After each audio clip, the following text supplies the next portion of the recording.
সবাইকে গোলাপের শুভেচ্ছা জানিয়ে আজকে ভিডিও শুরু করছি। আসসালামু আলাইকুম। কেমন আছেন সবাই? আশা করছি যে যেখান থেকে দেখছেন সবাই ভালো আছেন এবং সুস্থ আছেন। আলহামদুলিল্লাহ আমরাও ভালো আছি আল্লাহর রহমতে, আপনাদের সবার দোয়া ও ভালোবাসায়। আরও একটি নতুন ভিডিওতে সবাইকে স্বাগত জানাই। আজকে ভিডিও শুরুতে সবাইকে গোলাপের শুভেচ্ছা জানাচ্ছি আরও একবার। আমার এই গোলাপ গাছে আজকে কিন্তু অনেকগুলো গোলাপ ফুটছে। আজকে ভাঙা গলা নিয়ে আমার বন্ধুদের সাথে কথা বলছি, আশা করছি সবাই ক্ষমা সুন্দর দৃষ্টিতে দেখবেন।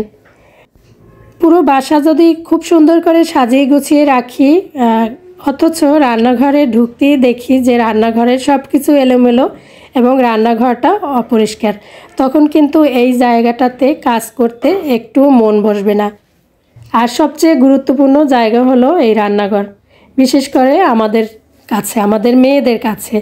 আর আমরা তো সকালের চা বানানোর থেকে শুরু করে রাতের খাবার তৈরি করা পর্যন্ত কতবার যে রান্নাঘরে আসা হয় তার কোনো হিসেব নেই। সকালে এসে যখন রান্নাঘরে সকালে নাস্তা তৈরি করেছি, নাস্তা তৈরি করে যাওয়ার পরের এই অবস্থা আপনাদের সাথে শেয়ার করছি। তো সব কিছু এলোমেলো এবং অপরিষ্কার হয়ে আছে, তো একটু একটু করে এগুলো গুছিয়ে নিচ্ছি। আসলে প্রতিদিন যদি 30 মিনিট সময় ব্যয় করি এই রান্নাঘরের পিছনে, তাহলে সব সময় রান্নাঘরটা পরিষ্কার থাকবে এবং রান্নাঘর পরিষ্কার করতেও কোনো কষ্ট হবে না বা ডিপ ক্লিনের প্রয়োজন হবে না। আসলে রান্না করার জায়গাটা যদি খোলামেলা এবং পরিষ্কার পরিচ্ছন্ন থাকে, রান্না করার আগ্রহ কিন্তু অনেকটাই বেড়ে যায়। আর আমাদের তো এখানে সব সময়ই আসতে হয়, দিনের মধ্যে অনেকটা সময় রান্নাঘরেই সময় কাটাতে হয়।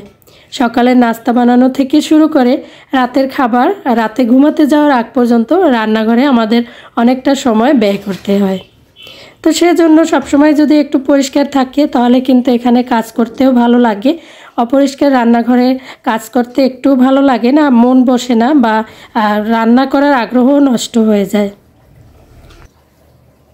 আমরা অনেক সময় মনে করি যে রান্নাঘর পরিষ্কার রাখা বা গুছিয়ে রাখাটা একটু কষ্টের, একটু ঝামেলার, কিন্তু একটু না। আমার তো তাই মনে হয় যে প্রতিদিন যদি একটু একটু করে সব পরিষ্কার রাখি তাহলে রান্নাঘর পরিষ্কার রাখা বা রান্নাঘর গুছিয়ে রাখা কোনো সমস্যাই হয় না, কোনো ঝামেলাই হয় না। যখন রান্না করা হয়, রান্না করার পরে সাথে সাথে চুলাটা পরিষ্কার করে নিলে আর রান্নাঘরের চুলাটা অপরিষ্কার থাকে না, বা চুলার আশপাশে যখন তেল চিটচিটে একটা ভাব হয়ে যায়, তেল ছিটে ওঠে বা রান্নার জিনিসপত্র তেল মশলা ছিটে যায়, তখন সাথে সাথে যদি এটা একটু মুছে ফেলতে পারি তাহলে কিন্তু রান্নাঘরটা পরিষ্কার থাকবে। তাছাড়া রান্নাঘরের কাউন্টার টপ থেকে শুরু করে রান্নাঘরের যে ওয়াল আশপাশটা সব কিছু যদি প্রতিদিন একটু ভেজা কাপড়, কুসুম গরম পানির সাথে একটু ডিটারজেন্ট পাউডার মিশিয়ে একটু মুছে নেই, তাহলে কিন্তু প্রতিদিনই এই রান্নাঘরটা পরিষ্কার থাকবে এবং রান্নাঘরে সব কিছুই মনে হবে যে একদম ঝকঝকে চকচকে।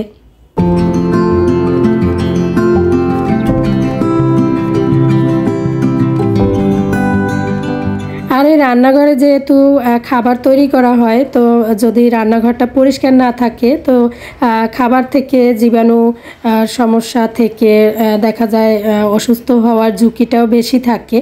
সেক্ষেত্রে পরিষ্কার পরিচ্ছন্ন রাখতে পারলেই বেশি ভালো হয়। সবসময় এটা মাথায় রাখতে হয় যে রান্নাঘর থেকে জীবাণুর আক্রমণটা হতে পারে, আর পরিষ্কার পরিচ্ছন্ন না থাকলে দেখা যায় যে রান্নাঘরে পোকামাকড়ের আক্রমণ হয় বা রোগ জীবাণু ছড়াতেই পারে। তো এই চিন্তা করেও আসলে আমাদের প্রতিদিনই রান্নাঘরটাকে একটু পরিষ্কার রাখা উচিত। এই তো প্রতিদিন যদি 30 মিনিট সময় ব্যয় করি তাহলে সব সময়ের জন্যই রান্নাঘরটা পরিষ্কার পরিচ্ছন্ন থাকবে। আর যখন যে কাজটা করব বা যখন দেখব যে ময়লা হয়ে গেছে বা তেল মশলা ছিটে পড়ছে, সব কিছু একটু খাবার দাবারের কণা পড়ে আছে, তো সাথে সাথে সেটা যদি পরিষ্কার করে ফেলি তাহলে কিন্তু রান্নাঘরে পোকামাকড়ের আক্রমণটাও কম হবে, রান্নাঘরটা পরিষ্কার থাকবে। তো এখানে এই তো সকালের নাস্তা খাওয়ার পরে, নাস্তা তৈরি করার পরে যে কিছু প্লেট বাটি, মানে হাঁড়ি পাতিল বাটি গ্লাস এগুলো ময়লা হয়েছে, এগুলো এখন সব ধুয়ে পরিষ্কার করে নিলাম। আর যখন যেটা আর কি অপরিষ্কার হয়, প্লেট বাটি থেকে শুরু করে হাতা খুন্তি সাথে সাথে পরিষ্কার করে রেখে দিলেও কিন্তু রান্নাঘরটা সবসময় পরিষ্কার থাকবে। আমরা সবাই তো জানি বাড়ির কোনো অংশ অনেক সময় ব্যবহার করা হয় না প্রতিদিন, কিন্তু রান্নাঘরটা প্রতিদিনই ব্যবহার করা হয়। তো সেক্ষেত্রে রান্নাঘরটা পরিষ্কার পরিচ্ছন্ন রাখা তো অবশ্যই জরুরি। তো আমি যেভাবে পরিষ্কার করি সেটাই আপনাদের সাথে শেয়ার করলাম।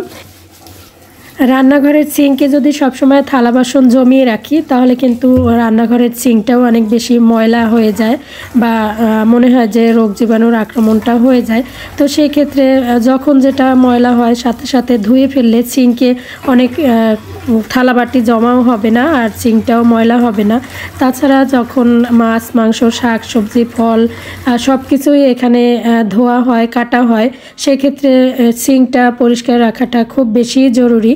তো চেষ্টা করি আমি সবসময় রান্নাঘরের সিঙ্কটাকে পরিষ্কার রাখতে।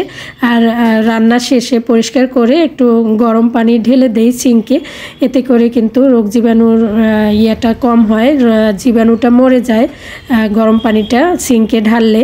আর এই তো আমি কুসুম গরম পানির সাথে একটু ডিটারজেন্ট আবার একটু ভিনেগার দিয়ে এই রান্নাঘরের জানালার পাশের যে ওয়াল এটা পরিষ্কার করে নিই, এতে করে তেল চিটচিটে ভাবটা আর হয় না। আর যেহেতু প্রতিদিন এই রাইস কুকারে রান্না করা হয়, রাইস কুকারটা প্রতিদিনই একটু রান্না শেষে পরিষ্কার করে নেই, মুছে ফেলি ভালো করে। আর এর আশপাশটাতেও অনেক সময় পানি বা খাবার দাবার যে রান্না করি সেটা ছিটে পড়ে। তো সেক্ষেত্রে সবসময় এটা রান্না শেষে আশপাশটাও পরিষ্কার করে রাখি।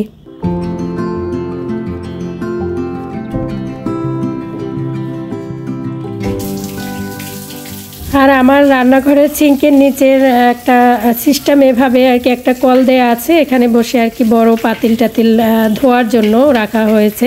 তো এই ক্ষেত্রে এই ধরনের রান্নাঘরের সিস্টেম থাকলে কিন্তু এই জায়গাটা ময়লা বেশি হয়।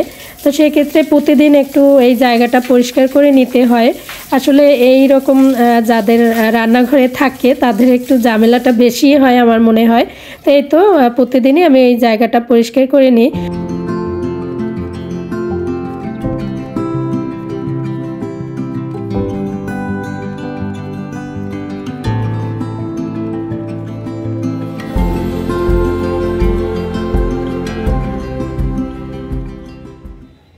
তো এতক্ষণ ধৈর্য ধরে আমার সাথে থাকার জন্য সবাইকে জানাই অসংখ্য ধন্যবাদ।